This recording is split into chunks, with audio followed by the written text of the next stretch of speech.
Hello student, स्वागत है आपको अपने यूट्यूब चैनल शिक्षण एकेडमी पर। Class 6 science chapter number 2 components of food part 5 हम आज यहाँ पे डिस्कस करेंगे। चैप्टर 2 का पार्ट 4 तक हमने डिस्कस किया था।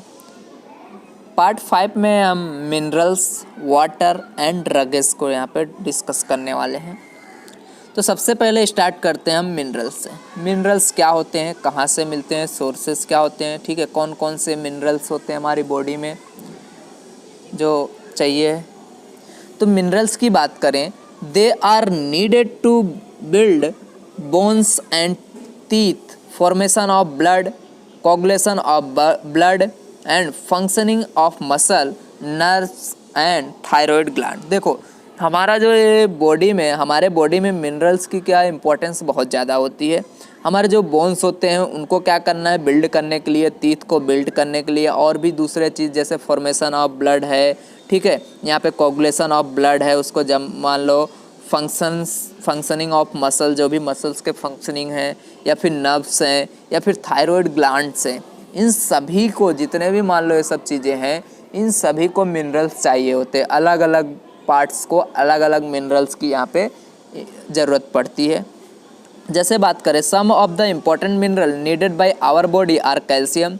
देखो आपको पता है कैल्शियम हमारी बॉडी में, कभी आप देखो चक्कर आने लगता है, किसी को कमज़ोर हो जाते हैं तो क्या करते हैं, इनमें कैल्शियम की कमी आ गई, ठीक है। तो कैल्शियम भी हमारी बॉडी को बहुत ज़्यादा है, मान लो इम्पोर्टेंट है हमारी बॉडी के लिए। जैसे फॉस्फोरस हुए, आयरन हुआ, बोलते हैं ना आयरन की कमी हो गई किसी में, तो देखो आयरन भी होता है, सोडियम होता है, पोटेशियम होता है, आयोडीन होता है, यहाँ पे आयोडीन भी हुई। ये सब क्या है हमारे बॉडी के लिए, सभी के सभी मिनरल्स ज़रूरी होते हैं।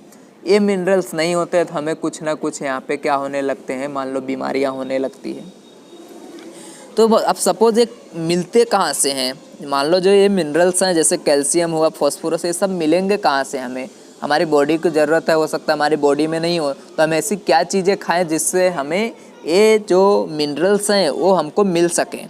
तो जैसे सोर्सेस ऑफ कैल्शियम की बात मैं बताऊं तो देखो ये कहाँ कहाँ से आप ऑब्टेन कर सकते हो, मिल्क में से, दूसरा चीज़ में से, एग्स में से, ग्रीन लीफी जो वेजिटेबल्स होते हैं उनमें भी कैल्शियम होते हैं, फिश में से, वीट अगर आप है, मान लो वीट है, जैसे आप घर में खाते हो चपाती तो वीट का ही बना होता है तो उसमें भी कैल्शियम मिलता है, राइस, इन सभी में से क्या होता है आपको कैल्शियम मिल जाएगा। अब हो सकता है किसी में ज़्यादा कैल्शियम मिले आपको, किसी में से कम कैल्शियम मिले, ठीक है, सबका रेशियो अलग अलग रहता है। ऐसा ज़रूरी नहीं है कि जितना इसमें कैल्शियम है उतना दूसरे में ही रहेगा, दूसरे यहाँ पे जैसे मिल्क में जितना उतना आपको वीट में मिले, ऐसा ज़रूरी नहीं है, बट हाँ मिलेगा कैल्शियम, इतना फाइनल है।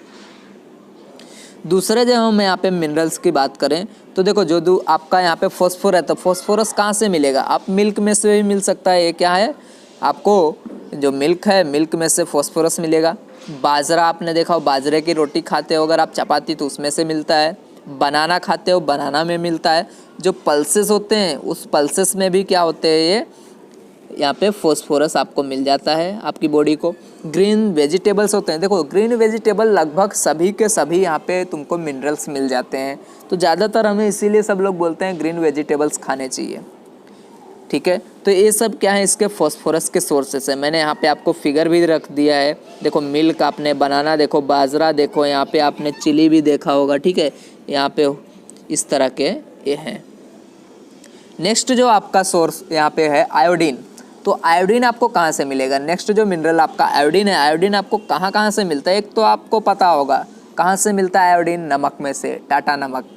आपको ऐसा ज़रूरी नहीं है आप टाटा नमक बोलो, ठीक है, हर एक नमक में क्या होता है, आयोडीन होता है। तो देखो जैसे सी फूड हुए, सी फूड में भी आपको क्या मिलता है, आयोडीन ऑब्टेन होता है। वेजिटेबल्स हुए, फ्रूट्स हुए, यहाँ पे आयोडाइज्ड सोल्ट, देखो अभी सभी सोल्ट में नहीं होते, ठीक है, उसमें आयोडाइज्ड किया जाता है सोल्ट को। Drinking water at most of the places, देखो ड्रिंकिंग, आपने कभी कभी देखा होगा कि जैसे कहीं का पानी खारा आता है, ठीक है, जैसे राजस्थान चले जाओ वहाँ का पानी आप देखोगे मोस्ट ऑफ क्या रहता है, खारा, दैट मीन्स नमक जैसा आपको लगेगा उसमें। तो उसमें क्या होता है, उसमें भी वो आयोडाइज्ड वाटर होता है वो, क्योंकि आपको पता है सॉल्ट में वो लगभग क्या होते हैं, आयोडीन मिलते ही हैं, ऑब्टेन होते हैं। Iodine is essential for the proper functioning of the thyroid gland. आपने देखा होगा, देखो आयोडीन क्या है, आयोडीन का मेन प्रॉपर काम क्या होता है, जो हमारा थायराइड ग्लैंड होता है वो गले के कुछ नीचे साइड होता है, ठीक है, and which control the growth of the body. देखो और इसी के फंक्शनिंग के लिए, आपका थायराइड ग्लैंड के फंक्शनिंग के लिए यहाँ पे आयोडीन एसेंशियल होता है, और जो आप हमारे बॉडी के ग्रोथ को भी क्या करता है, वो कंट्रोल करता है, कितना मान लो किस पार्ट को कितना बढ़ना है। तो यहाँ पे सोर्सेस दिए गए हैं, जैसे आप देख रहे हो यहाँ पे कुछ फिशेस हैं, गिंगर हैं, ठीक है, आपने देखो यहाँ पे सॉल्ट हैं, यहाँ से आप क्या फाइंड, यहाँ से आप ऑब्टेन कर सकते हो इस आयोडीन को। ये सब चीज़ें आपको खानी चाहिए। नेक्स्ट जो सोर्स है आपका, देखो आयरन, आपका मिनरल आयरन है, इस आयरन का सोर्स क्या है, नेक्स्ट जो मिनरल आपका आयरन है, पता होना चाहिए आयरन कहाँ कहाँ से मिलता है। देखो स्पिनच, आपने पालक खाया होगा, उसमें भी ये मिलता है, इसलिए पालक बोलते खाना चाहिए, हमारी बॉडी क्या होती है, वो हेल्दी रहती है उससे। लीफी वेजिटेबल, देखो सभी में लीफी, जो भी मान लो ये भी यार लीफी वेजिटेबल्स ही है स्पिनच, ठीक है, जितने भी लीफी वेजिटेबल्स हैं वो सब चीज़ें आपको खानी चाहिए, क्योंकि उनमें लगभग सभी मिनरल्स मिल जाते हैं। एप्पल हुआ, एग्स हुआ, cereal, pulses and ground nut, these all are the sources of iron. ये सभी के सभी क्या हैं, आयरन के सोर्स हैं, यहाँ से आयरन मिलते हैं। Iron is needed to make haemoglobin present in red blood cells. देखो आयरन क्या होता है, हीमोग्लोबिन में मान लो ये क्या होता है, हमारे हीमोग्लोबिन में इसकी ज़रूरत पड़ती है आयरन की, ठीक है। ब्लड सेल्स, हमारा जो रेड ब्लड सेल्स होता है, रेड आपको पता है, अभी उतना ज़्यादा नॉलेज नहीं होगा, लेकिन देखो रेड ब्लड सेल्स में क्या होता है, हीमोग्लोबिन, और वो हीमोग्लोबिन क्या होना चाहिए आपका, ऑलमोस्ट लगभग 12 के आसपास होना चाहिए, 10 to 12, तो बोला जाएगा आप हेल्दी हो, ठीक है। तो आयरन कहाँ से मिलता है, उस मान लो हीमोग्लोबिन को बनाने के लिए रेड ब्लड सेल्स में हीमोग्लोबिन प्रेजेंट होता है, और हीमोग्लोबिन को बनाने के लिए आपको आयरन की ज़रूरत पड़ती है, which carries oxygen from the lungs to the body parts. जो क्या करते हैं, यहाँ पे जो ऑक्सीजन होते हैं लंग्स से दूसरे बॉडी पार्ट्स में ले जाते हैं वो ब्लड सेल्स ऑक्सीजन को। तो यहाँ पे मैंने फिगर कुछ दिया गया है, स्पिनच का दिया गया है, यहाँ पे दिया हूँ, एप्पल्स का दिया हूँ, ये सब क्या है आपके, मान लो मैंने फिगर रख दिया, आपके सोर्सेस हैं जो आपके आयरन के। नेक्स्ट जो टॉपिक की हम बात करने वाले थे, यहाँ पे देखो जो मेजर न्यूट्रिएंट्स, हमने न्यूट्रिएंट्स की बात, अगर आप पूरा वीडियो देखोगे तो पूरा ये समझ में आएगा। 6 नंबर का आपका जो न्यूट्रिएंट है वो क्या है आपका, यहाँ पे वाटर। तो देखो आपको पता है कि हम डेली वाटर बहुत मान लो पीते हैं, सब लोग बोलते हैं ज़्यादा पानी पीना चाहिए, ज़्यादा वाटर हमें ड्रिंक करना चाहिए। Water is needed by our body. Water देखो हमारी बॉडी, क्या सभी के जितने भी बॉडी मान लो, चाहे वो प्लांट्स हो, चाहे एनिमल्स हो, चाहे ह्यूमंस हो, सभी को वाटर की ज़रूरत पड़ती है। तो देखो हमारी बॉडी में water is needed by our body to transport digested food to the blood cells, body cells. देखो एक तो हमारा वाटर का यहाँ पे मेजर काम क्या होता है, हमारे जो भी मान लो डाइजेस्टेड फूड हैं, जो आपको पता है स्मॉल इंटेस्टाइन में सब डाइजेस्ट हो जाते हैं।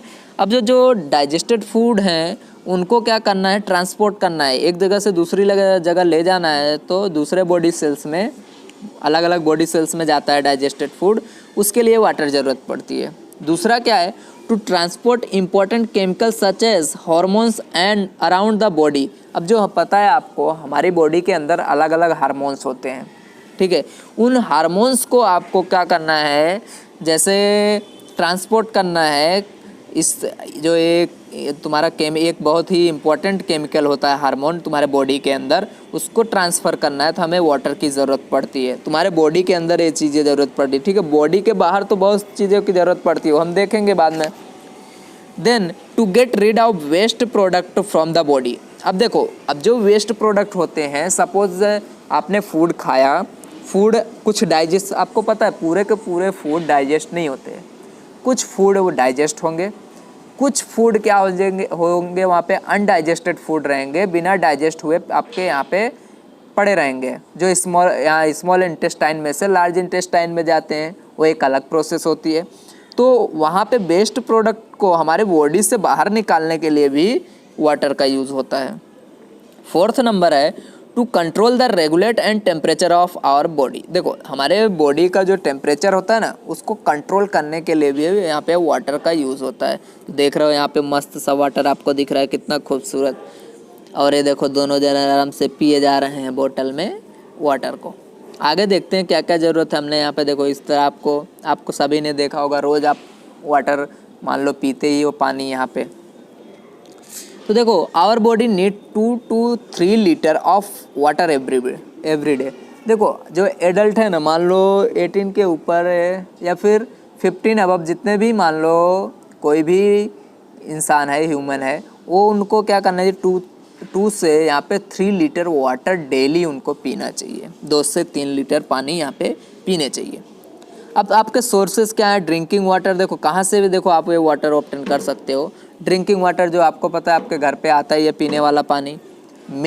मिल्क में भी आपको पता है वाटर होता है, आप वहाँ से भी कुछ वाटर, मतलब अगर आप वहाँ से क्या करते हो, छोटे बच्चे आपने देखा होगा जब छोटे एकदम पैदा होते हैं तो वो पानी नहीं पीते पहले, तो उनको वाटर कहाँ से मिलता है? उस मिल्क में से मिल जाता है, क्योंकि वाटर तो सभी के लिए ज़रूरी है। ठीक है, टी में भी आप वाटर का यूज़ करते हो तो वहाँ से भी आप हो सकता है, अगर आप सिर्फ टी ही पियो, वाटर ना पियो ऐसे, तो भी आपको मिल सकता है। कॉफ़ी, जूसेस, फ्रूट, मान लो फ्रेश जो फ्रूट्स होते हैं, vegetables, these all are the sources of water. Roughage की बात करें तो देखो रगेस एक तो तुम्हारा डाइटरी फाइबर्स होता है। ठीक है, एक ऐसी चीज़ होती है यहाँ पे रगेस क्या है? It is the fibrous matter in food which can not be digested. देखो एक फाइब्रस मैटर होता है जो मान लो फूड में, सपोज मैं बात करूं, जैसे आपने वीट देखा होगा, वीट के ऊपर कुछ ऐसा पार्ट रहता है, कवर पार्ट। ठीक है, आपने उसके ऊपर गेहूं देखा, गेहूं के ऊपर वो चीज़ें होती हैं। आप सपोज आपने क्या किया, फ्लोर में मान लो उसको जाके कराया, फ्लोरिंग करा दिया, फिर भी वो चीज़ें कुछ बची रहती है। कभी आपने देखो मम्मी ऐसे छान के रखती है अलग से, वो चीज़ें अगर हमारे पेट के अंदर जाती हैं तो अनडाइजेस्टेड होती हैं, डाइजेस्ट नहीं होती है वो चीज़ें, उन्हीं को हम रगेज बोलते हैं। It is mainly made of undigested indigestible carbohydrate called cellulose. किससे बने होते हैं ये? सेलुलोज के बने हुए होते हैं। Which is present in plant cell wall. ये क्या होते हैं? प्लांट के जो सेल्स वॉल्स होते हैं उसमें प्रेजेंट होते हैं। Roughage provides bulk to the food. क्या करते हैं यहाँ पे? Keeps the food and waste matter moving along the intestine and help to prevent the constipation. देखो और देखो यहाँ पे ये रगेस क्या करते हैं, मान लो जो फूड होते हैं वहाँ पे बल्क प्रोवाइड करते हैं। ठीक है, और भी जो वेस्ट मैटर होते हैं उनको यहाँ पे मूव करने में, और जो इंटेस्टाइन में से हेल्प करते हैं। जो कंस्टिपेशन आपने देखा होगा, क्या ये हेल्प करते हैं हमारे बॉडी में? कभी कभी आपने देखो कंस्टिपेशन मतलब कब्ज होता है आपको, उससे क्या करते हैं? प्रिवेंट करते हैं। The difficulty in discharging hardened faeces from the body is called constipation. आपने देखा होगा, मान लो कभी डिस्चार्जिंग करना है आपको वेस्ट मटेरियल को, तो वो क्या होता है, आपको बराबर से आप डिफ़िकल्टी मतलब फील होता है, आप बराबर से डिस्चार्ज नहीं कर पाते, तो उसको हम बोलते हैं कब्ज। इससे प्रिवेंट करता है। यहाँ पे देखो सोर्सेस क्या है, यहाँ पे सोर्सेस क्या हैं, इसके अलग अलग सोर्सेस हैं। ठीक है, सोर्सेस देखते हैं। फ्रूट्स हुए, जैसे वेजिटेबल्स हुए, होल मिल्स, फ्लोर प्रोडक्ट हुए, these all are the sources of roughage. Now whole meal, यहाँ पे flour products, the flour made from entire wheat grains. आपने देखा होगा जो व्हीट का ग्रेन्स होता है, आपने दाना देखा होगा उसका, उसमें से बनते हैं। From which brain is not remove. अब उसके जो ऊपर का पार्ट होता है, सपोज यहाँ पे आपके पास ये देखो ये चीज़ है, इसके ऊपर का जो पार्ट होता है, कुछ इसमें जो चीज़ें होती हैं वो क्या होते हैं? अनडाइजेस्टेड होते हैं, हमारे बॉडी के अंदर जाते हैं और डाइजेस्ट नहीं होते हैं। And is product include whole meal chapati and whole meal यहाँ पे ब्रेड। अब आपने देखा होगा, अगर आप उससे बने हुए, मान लो व्हीट ग्रेन से बने हुए अगर आप यहाँ पे चपातीज या ब्रेड को ईट करते हो, तो वहाँ पे उसके साथ हो जो रगेज होता है वो आपके बॉडी के अंदर एंटर कर जाता है। तो इस तरह से इनका फंक्शन होता है, सोर्सेस होता है। ठीक है, तो यहाँ पे हम फिनिश करते हैं। नेक्स्ट वीडियो में नेक्स्ट लेक्चर हम नेक्स्ट टॉपिक देखने वाले हैं। Okay, thank you very much.